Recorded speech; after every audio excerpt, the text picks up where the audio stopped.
अस्सलामुअलैकुम। Hello and welcome to शान लजीज व्लॉग्स। कैसे हैं आप सब? उम्मीद करती हूँ कि आप सभी खैरियत से होंगे। थंबनेल देखकर आप लोग सोच रहे होंगे कि हम कहाँ गए थे, तो मैं आपको बता देती हूँ। हम लोग वसई गए थे मेरी फुप्पी के वहाँ। अब हमने वसई में क्या क्या किया, कहाँ गए, ये सारा कुछ आपको ये व्लॉग में देखने मिलेगा। इस व्लॉग में एक रेसिपी भी है जो कि मेरी फुप्पी के हाथों की स्पेशलिटी है, तो आपको उस रेसिपी की भी झलकियाँ देखने मिलेगी। तो पूरे व्लॉग में बने रहिए। आई होप आपको हमारा ये व्लॉग अच्छा लगेगा। तो अगर आपको ये व्लॉग अच्छा लगे तो please like, comment, share and subscribe to our YouTube channel. तो चलिए फिर हम व्लॉग को स्टार्ट करते हैं। तो हमारा सफ़र स्टार्ट हुआ इंडियन लोकल ट्रेन से। विरारला जाणारी 12 डब्यांची जलद लोकल आ रही है। कुछ ऐसी ही आवाज़ हमें प्लेटफॉर्म्स पर सुनने मिलती है। यकीनन लोकल ट्रेन से ट्रैवल करने का मज़ा ही कुछ और है। तो हम पहुंच चुके हैं वसई। आइए वसई की कुछ गलियों का नज़ारा कर लेते हैं। तो पहले दिन सबसे पहले हम पहुंच गए देखने वसई फोर्ट। वसई फोर्ट वसई में काफ़ी फेमस है।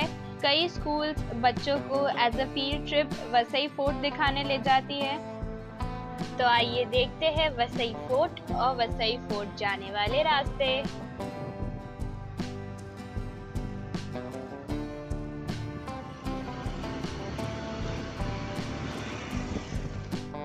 तो अब हम पहुंच चुके हैं वसई फोर्ट।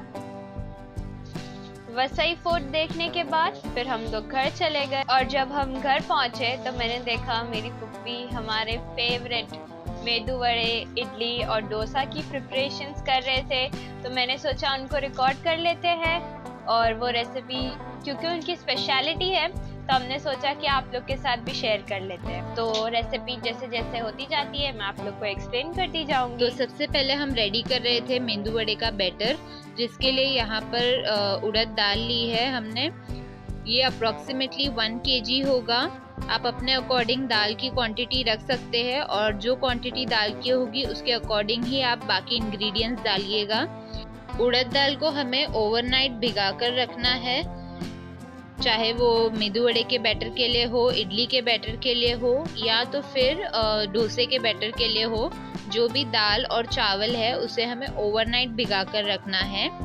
तो इसे मैं अभी पीस रही हूँ। तो पीसने के लिए आपको इतना पानी डालना है कि ये बैटर फॉर्म में हो, ना ज़्यादा पतला हो जाए और ना ही ज़्यादा दरदरा और थिक रहे, क्योंकि इससे हमें मेदू वड़े की शेप देने हैं। इसीलिए दाल पीसते टाइम ही मैं इसमें और भी इंग्रेडिएंट्स शामिल कर रही हूँ, जो कि है 15 से 20 हरी मिर्चें, 10 से 12 कली लहसुन की, 12 से 15 काली मिरी, अखी काली मिरी है, ठीक है। और साथों साथ इसमें जाएगा थोड़ा सी कड़ी पत्ता। ये सबको पीसते टाइम साथ में ही आपको डाल देना है, और फिर हम इसे जो बैटर हमने दाल पीस कर रेडी किया है उसमें मिक्स कर देंगे अच्छे से।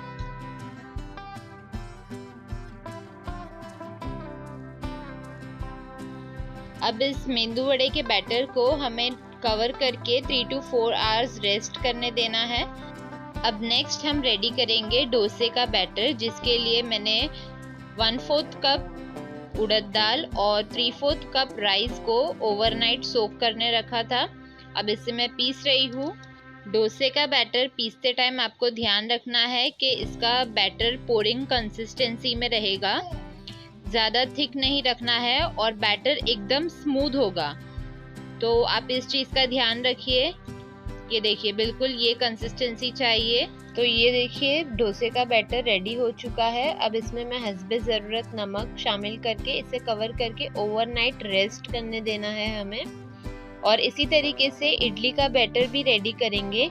सेम तरीका है डोसे के बैटर की तरह, सिर्फ उसमें डिफरेंस ये है कि जो राइस मैं यहाँ पर यूज़ कर रही हूँ वो इडली के जो राइस आते हैं वो यूज़ कर रही हूँ, और इडली का जो बैटर है वो थोड़ा थिक रहेगा डोसे के बैटर के कंपेयर में। बाकी सेम प्रोसीजर है। मेदू वड़े का बैटर अच्छी तरीके से फर्मेंट हो चुका है और इस पॉइंट पर मेरी फूफी ने इसमें हस्बे ज़रूरत नमक शामिल किया है। नमक शामिल करके इसे अच्छे से मिक्स कर लेना है। टिल दैट टाइम उन्होंने ऑयल गरम होने रख दिए थे ताकि इसे हम फ्राई कर लें। तो ऑयल अच्छा गरम हो जाए, फिर फ्लेम हमें मीडियम पर रखनी है और इसे फ्राई करना है। फ्राई करने के लिए सबसे पहले आपको हथेली पर थोड़ा सी पानी लगा लेना है ताकि बैटर हाथ पर स्टिक ना हो, और थोड़ा सी ऐसे पोर्शन लेके सेंटर में इस तरीके से होल्ड करके आप फ्राई करने डाल दीजिए।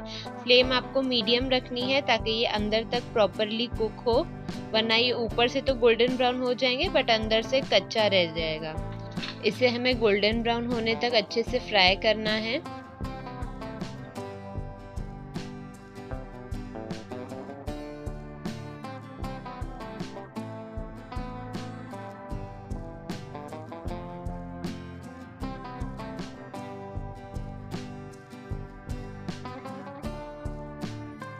जब तक मेंदू वड़े फ्राई हो रहे हैं, टिल दैट टाइम हमने जो इडली का बैटर है उसे सांचे में डाल दिया है। इडली का इस तरीके से सांचा आपको मार्केट में मिल जाएगा, तो आप जो भी आपकी कुकर की साइज़ है उसके अकॉर्डिंग लीजिएगा ताकि ये अंदर अच्छे से फिट हो। कुकर के बॉटम में हमें थोड़ा सी पानी डालना है और फिर ये स्टैंड रखना है क्योंकि हम इडली स्टीम करेंगे। और आपको ध्यान रखना है कि कुकर की सीटी आप ना लगाए बिकॉज हमें स्टीम करना है। इसे हमें मीडियम फ्लेम पर ही 10 मिनट्स के लिए स्टीम होने देना है। और साइड पर आप देख सकते हैं तब तक मेदू वड़े अच्छे से फ्राई होकर रेडी हो गए हैं। ये पूरी साउथ इंडियन डिशेस को हमने सर्व किया है चटनी और सांभर के साथ।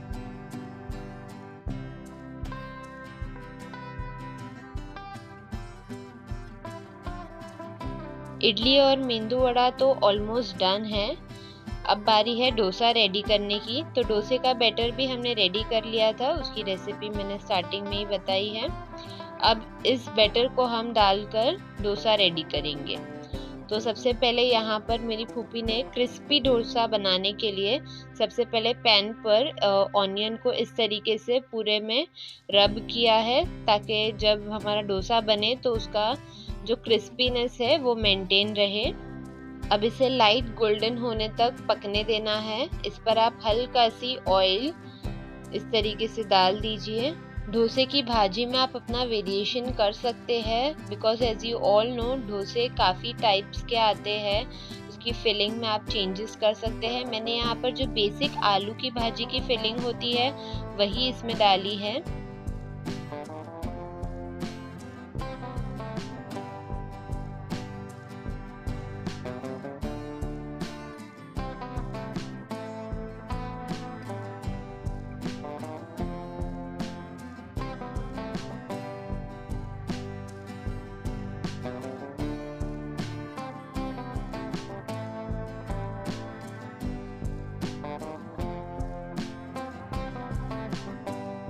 इसी तरीके से मैंने बाकी डोसे भी रेडी कर लिए हैं।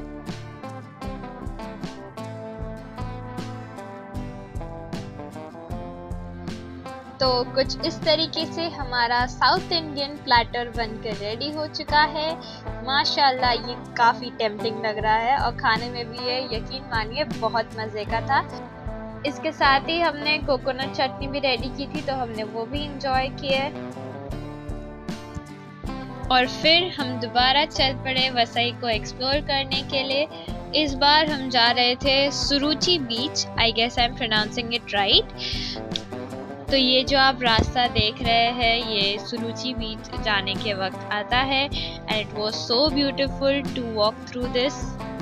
उसके बाद आप देख सकते हैं we are here at the Suruchi beach. Now I let you guys enjoy the Suruchi beach and the places around it. It was really beautiful.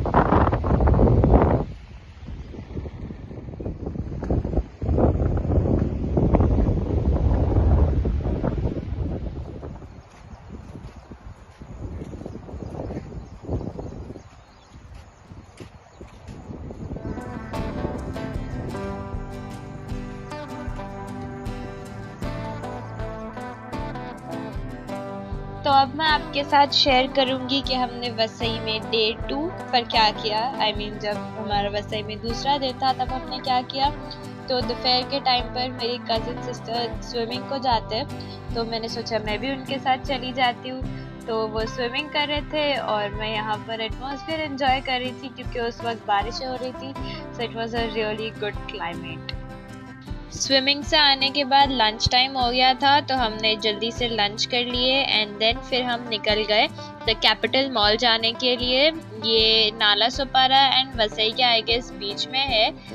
तो I would like to thank my cousin sister जिन्होंने मुझे 2 wheeler पर हर जगह लेके गए और उन्होंने मुझे बराबर वसई की सारी टूरिस्ट लोकेशन पे घुमाया। Thank you so much. तो चलिए अब मैं आपको भी कैपिटल मॉल में जो मैंने कुछ क्लिप्स रिकॉर्ड किए थे वो शेयर कर देती हूँ, ताकि आप लोग भी जहाँ पर भी होंगे कैपिटल मॉल थोड़ा सा घूम लेंगे।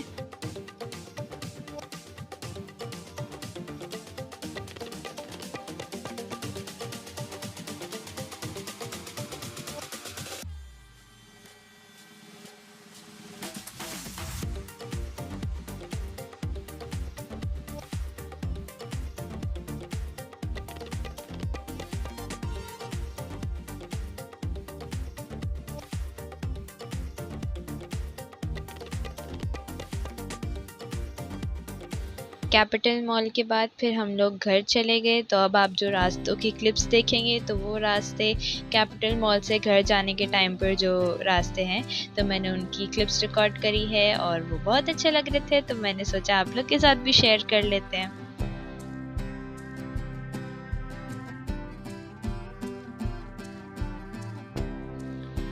तो कुछ इस तरीके से हमारा वसई का स्टे पूरा होता है।